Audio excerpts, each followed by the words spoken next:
दोस्तों, इससे पहले कि हम आगे बढ़ें, अगर आपने हमारा चैनल अभी तक सब्सक्राइब नहीं किया है तो हमारे चैनल को ज़रूर सब्सक्राइब करें, हमारे वीडियो को शेयर, लाइक और कमेंट ज़रूर करें। Hello and welcome back my dear friends, I'm Yabar Zafar and today we're going to talk about a poem from HSC class 12th Maharashtra board, that is She Walks in Biri। तो आज हम बात करेंगे एक poem Maharashtra state board HSC class 12th जिसका नाम है she walks in beauty, और इस पोएम को अच्छी तरह से लाइन बाय लाइन हम इसे समझेंगे। सबसे पहले बात करते हैं इसके पोइट की। इस पोएम को लिखा है जॉर्ज गॉर्डन बायरन ने, जिनको सिंपली लॉर्ड बायरन भी कहा जाता है और एक फेमस इंग्लिश रोमांटिक पोइट थे और वो एक सैटारिस्ट भी थे। शी वॉक्स इन ब्यूटी इस पोएम में एक लिरिकल पोएम है, खातून की खूबसूरती को बयान करती है। इस पोएम में एक अननेम्ड वुमेन के बारे में, यानी एक नामालूम खातून के बारे में, उसको जो काफ़ी ज़्यादा खूबसूरत है, काफ़ी स्ट्राइकिंग है, अट्रैक्टिव है, उसकी खूबसूरती को दिखाया गया है। राइटर इस पोएम में खातून की खूबसूरती को एक खामोश से आसमान जो तारों भरा है उससे मवाजना करता है। हालांकि ये पोएम हो सकता है कि लव पोएम हो, लेकिन राइटर इसको कभी भी लव पोएम नहीं मानता। चलिए बात करते हैं अब शी वॉक्स इन ब्यूटी की। My dear friends and students, अगर आपने मेरा चैनल सब्सक्राइब नहीं किया है तो आप हमारे चैनल को सब्सक्राइब करें ताकि आपको इस किस्म की वीडियोस टाइम टू टाइम मिलती रहे। पोएम शुरू होती है इन लाइन्स से। She walks in beauty like the night of cloudless climes and starry skies. इन लाइन्स का मतलब है कि उसकी खूबसूरती ऐसी है जैसे कि एक रात हो, ऐसी रात जहाँ मौसम यानी क्लाइम्स बिल्कुल साफ़ है, यानी क्लाउडलेस है, और आसमान में तारे भरे पड़े हैं। And all that's best of dark and bright, और रोशनी और अंधेरे का ये सबसे अच्छा मिलाप है, या ये नज़ारा सबसे दिलकश और बेहतरीन है। Meet in her aspect and her eyes thus mellow to that tender light which heaven to gaudy day denies. यानी ये तमाम चीज़ें उसकी बनावट यानी खद्दो खाल या उसकी खुसूसियात और उसकी आँखों में नज़र आती है, जो इस नर्म रोशनी से मेल खाता है, जिसके लिए यहाँ लफ्ज़ दिया गया है मेलोड, यानी नर्म और मुलायम। जो खूबसूरती या वो जन्नत का नज़ारा जो दिन में देखा नहीं जाता, यानी दिन की रोशनी में इस किस्म की खूबसूरती देखने को नहीं मिलती, यानी which heaven to gaudy day denies. One shade the more one ray the less had half impaired the nameless grace. एक हल्का सा रंग ज़्यादा या एक हल्की सी किरण कम जो इस लाजवाब खूबसूरती को अधूरा कर सकती थी, यानी वो अपने आप में मुकम्मल खूबसूरत है। Which waves in every raven tress और softly lightens over her face. ऐसी खूबसूरती जो हमें हर खूबसूरत परिंदे के बालों में नज़र आती है। रावन एक कौवे की किस्म का परिंदा होता है जो अपने आप में काफ़ी खूबसूरत होता है, या वो चमक जो हमें हर वक्त उसके चेहरे पर नज़र आती है, जिससे उसका खूबसूरत चेहरा हमेशा चमकता दमकता रहता है।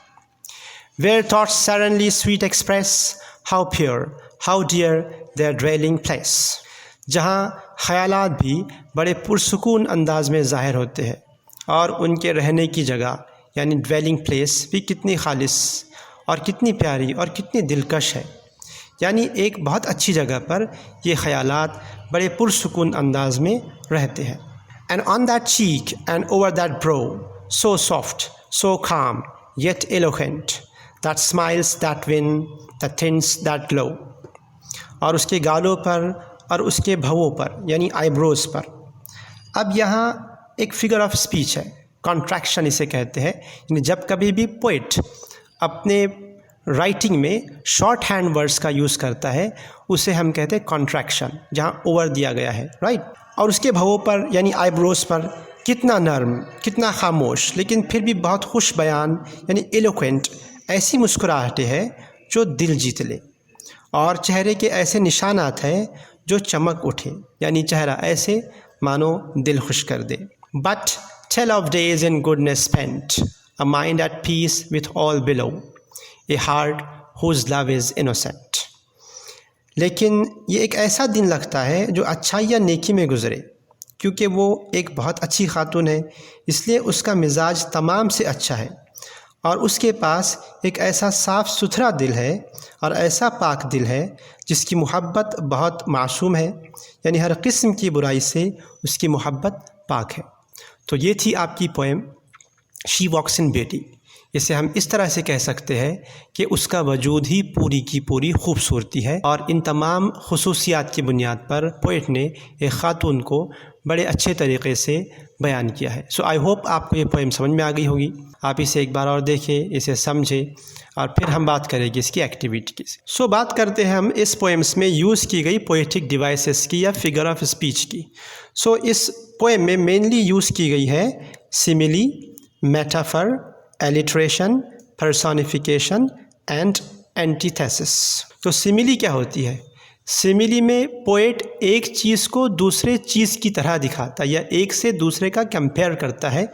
जनरली लाइक या एज जैसे वर्ड्स आपको दिख जाए कोई पोएम में, समझ जाइए वो सिमिली है।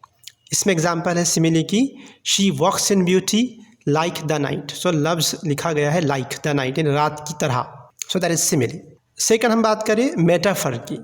सो इस फिगर ऑफ स्पीच में क्या होता है, ये डायरेक्ट सिमिली होती है। राइटर एक चीज़ को दूसरी दिखा देता है डायरेक्टली। फॉर एग्जांपल इसमें है कि in every raven tress, poet ने वुमेन को या वुमेन के बालों को रेवन से यानी कौवे की तरह बालों से, इतने काले शाइनी बाल है उसके, इस तरह से उसने कंपेयर किया है। बात करते हैं एलिट्रेशन की। सो एलिट्रेशन में क्या होता है, कोई वर्ड का सिलेबल साउंड प्लीजेंटली रिपीट होता है time to time, that is alliteration. For example cloudless climes and starry skies. तो क्लाउडलेस क्लाइम्स, सी का साउंड बड़ा रिपीट हुआ है, और स्टारी स्काइज तो तारों भरा आसमान, एस की आवाज़ रिपीट हुई है। So that is alliteration. Personification में क्या होता है कि कोई चीज़ को पर्सोनिफाई करके दिखाया जाता है, बेजान चीज़ को जानदार की तरह दिखाया जाता है, इंसानों की तरह दिखाता है, पर्सन की तरह दिखाया जाता है। So that is called personification. तो देखिए उसमें एग्जांपल्स है पर्सोनिफिकेशन की, द स्माइल्स दैट विन, ऐसी मुस्कुराहटें जो दिल जीत ले। अब जीतने का काम तो इंसानों का होता है, कोई चीज़ जीतना और हारना वो पर्सन से रिलेटेड होता है, स्माइल्स थोड़ी जीतती है। तो स्माइल को पर्सोनिफाई करके दिखाया गया है। So that is personification.